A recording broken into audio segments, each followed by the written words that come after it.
Happy new year. আমার সকল YouTube পরিবারকে নতুন বছরের শুভেচ্ছা আর ভালোবাসা আর অফুরন্ত দোয়ার ভালোবাসা রইল।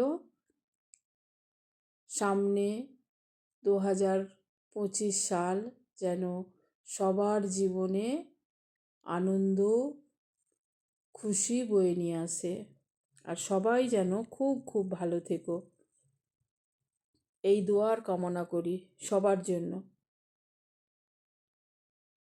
তো দেখো, চলে এসেছি আমিনা রান্নাঘর থেকে, সকলকে স্বাগত জানাচ্ছি।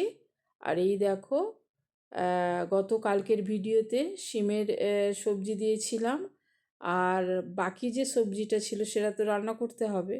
তো আজকে একটু অন্যরকমভাবে রান্না করব। আর সেই লাউ শাক দেখিয়েছিলাম, আর ছাদ থেকে কিছু পালং শাক তুলে নিয়ে আসা হয়েছে।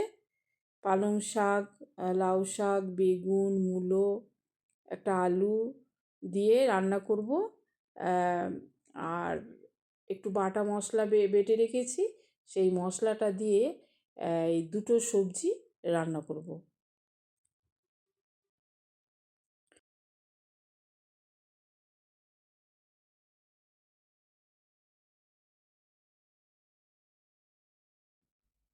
দু হাজার চব্বিশ সাল তো কেটে গেল, ভালো মন্দ সুখ দুঃখ সব কিছু নিয়ে 2024 সাল, শুকর আলহামদুলিল্লাহ, খুব ভালোভাবে কেটে গেল। তো জানি না 2025 সাল কিভাবে কাটবে। আমাদের যে দিনটাই চলে যায়, আল্লাহর কাছে শুকর আলহামদুলিল্লাহ, সেই দিনটাই ভালো। কিন্তু জানি না সামনের দিনটা আবার কিভাবে কাটবে। খুব চিন্তা হয়। আল্লাহ তাআলার কাছে দোয়া করি যেন ভালোভাবে দিনগুলো কেটে যায়, সবার জীবনে সুখ, আনন্দ আর শান্তি বয়ে নিয়ে আসে। আর যারা খুব টেনশন পরিশান, রুজি রোজগার নিয়ে ব্যস্ত আছে, উপরওয়ালা যেন তাদের সেই চিন্তা থেকে মুক্তি নেয়। আল্লাহ তাআলা যেন সকল রাস্তা সহজ করে দেয়, আমিন। আর এই যে সবজিটা রান্না করছি, আজকে একটু সর্ষে বাটা দিয়ে রান্না করব। তো সর্ষে বাটা দিয়ে শিম দিয়ে রান্না করলেও ওটাও খুব ভালো লাগে। আর এই যে কোনো সবজিতে বেগুনটা ভেজে নিলে, মানে বেগুন যে সবজিটাতে দেওয়া হয়, বেগুনটা একটু ভেজে নিলে তরকারির স্বাদটা অনেক দিন বেড়ে যায়। একটু তেল লাগে, কিন্তু কম পরিমাণে তেল দিয়েও বেগুনটা ভেজে নিলে কিন্তু ভালো লাগে। তো সব যাদের রান্নার চ্যানেল আছে তারাও দেখি সব বেগুনগুলো ভেজে নেয়। তো আমি বেগুনটা ভেজে নিলাম, আর দিয়ে বেগুনটা হালকা করে ভেজে নিয়ে যে আবার একটু পেঁয়াজ দিয়ে আর শিমটাকে রান্না করে নেব। ভিডিওটা দেখতে থাকো তাহলে। আর ভিডিওটার কোনো অংশ যদি তোমাদের ভালো লাগে, সাবস্ক্রাইব করে আমার পাশে থেকে যেও। কিছুদিন ভিডিও দেওয়া বন্ধ রেখেছিলাম, তারপরে যখন ভিডিও দেওয়া শুরু করি, আলহামদুলিল্লাহ এই কদিনে অনেকগুলোই সাবস্ক্রাইব বেড়েছে, অনেক নতুন বন্ধু আমার সঙ্গে জয়েন্ট হয়েছে। তোমাদেরকে অসংখ্য ধন্যবাদ আমার সঙ্গে জয়েন্ট হওয়ার জন্য, আমাকে বন্ধু করে নেওয়ার জন্য। আমিও চেষ্টা করব তোমাদের সাথে থাকা। আর যেসব বন্ধুরা আমাকে বন্ধু হয়েছো কিন্তু আমিও তোমাদের কাছে এখনও যেতে পারিনি, তোমরা প্লিজ আমার কাছে এসে একটু নক করে দিও, আমি অবশ্যই চলে যাব। আমি অনেকেই করে দিয়েছি, তার মধ্যেও যদি কেউ থাকো তাহলে প্লিজ একটু জানিয়ে দিও। কারণ সব সময় গেলে তো আর হবে না, 24 ঘন্টার পর তারপরে যেতে হয়, তা না হলে তোমারও সাবস্ক্রাইবটা থাকবে না, আমার সাবস্ক্রাইবটাও থাকবে না। তাই আমি ঠিক সময় হলে তোমাদের কাছে চলে যাব, আমার পাশে থেকে। আর এই যে দেখো, সবজিটা পেঁয়াজ দিয়ে দেওয়ার পর একটু ভেজে নিলাম, একটু সামান্য নুন দিয়ে ভেজে নিলে এরও একটা মানে গন্ধটা কেটে যায়। আর এই সামান্য দেখো অল্প অল্প মশলা, কিন্তু খুব অল্প মশলা দিয়ে রান্না করছি। একটু আদা রসুন অল্প আর একটু কাঁচা লঙ্কা দিয়ে আবার একটু ভালো করে কষিয়ে নিয়ে আর সব হালকা মশলা, ধনে জিরে আর হলুদ, কাঁচা লঙ্কা, শুকনো লঙ্কা দেবো না, মানে যে পাউডার লঙ্কা সেটা দেবো না, কাঁচা লঙ্কা দিয়েছি। তো এইভাবে হালকা করে রান্না করলে অনেক সুন্দর হয়।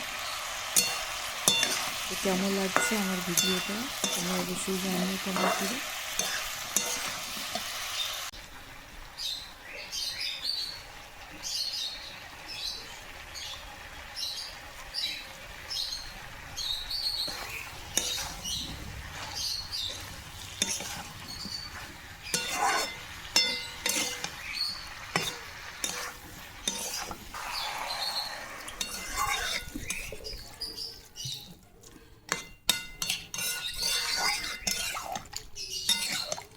তরকারিটা কষানোর পর মানে পানি দেওয়ার আগে অল্প একটু সর্ষে বাটা দিয়ে দিলাম। এই সর্ষে বাটাটা দিলেও কিন্তু অনেক স্বাদ হয়, অনেক ভালো লাগে।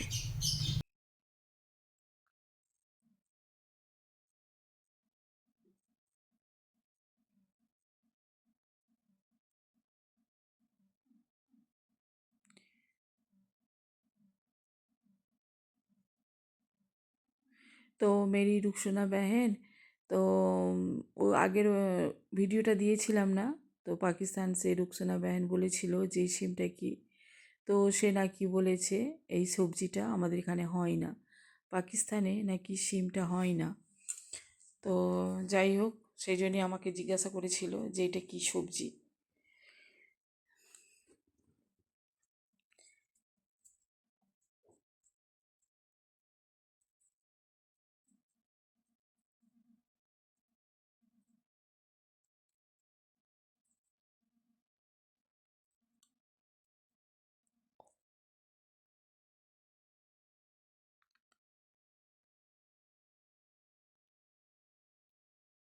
সবজিটা হয়ে গেল, আমি ঢেলে নিলাম। মাশাআল্লাহ, অনেক সুন্দর হয়েছে, দেখতেই পাচ্ছ তোমরা, খুব সুন্দর হয়েছে। আর বাকি এবার শাকটা রান্না করে নেব, ভিডিওটা দেখতে থাকো। আর আমি কিছু বলছি না, তোমরা দেখতে থাকো, শেষ পর্যন্ত দেখার অনুরোধ রইল। তোমরা সবাই ভালো থাকবে এই কামনা করে আমি ভিডিওটা মানে আমার বক্তব্যটা শেষ করছি। আমি আর বক বক করছি না, তোমরা দেখতে থাকো।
আর এই যে সবজিটা হয়ে গেল, সবজিটা হওয়ার আগে একটু জিরে গুঁড়ো দিয়ে দিয়েছিলাম টেস্টটা বাড়ানোর জন্য।